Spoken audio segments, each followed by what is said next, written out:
Ahojte, vítajte na mojom dnešnom výklade. Ideme si pozrieť podľa znamení váš projekt. Váš projekt, ako sa podarí, začíname baran.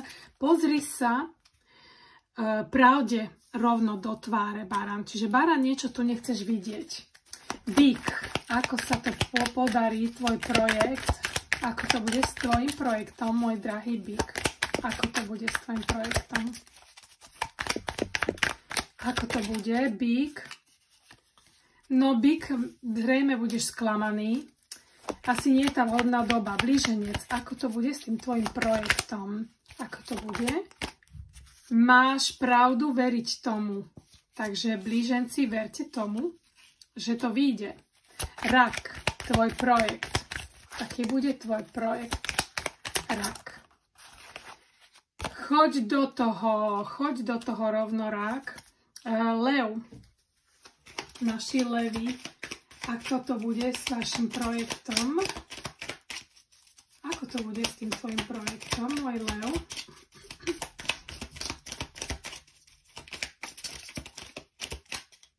No, toto má.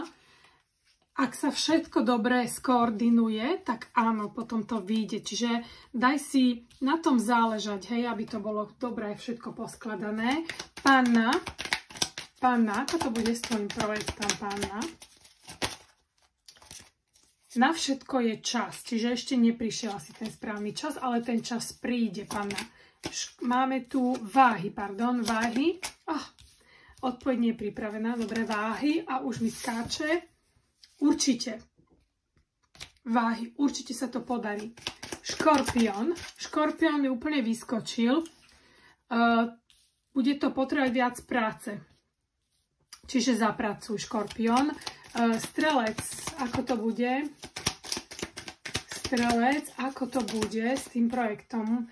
Musíš nájsť odpoveď sám v tebe, ale asi by si s tým nemal rátať. Takže tento projekt zrejme zatiaľ nie je pripravený. Kozorožec, ako bude tvoj projekt?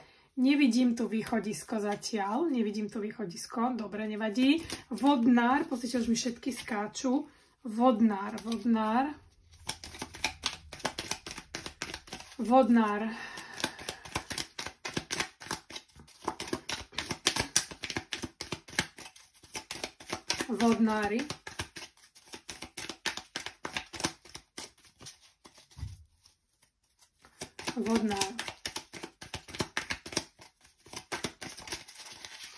Vodnár.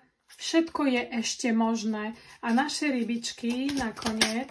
Rybička hovorí, sústreď sa ešte raz, ryba, na tvoj projekt, ktorý chceš. Nebude to ľahké, rybička moja.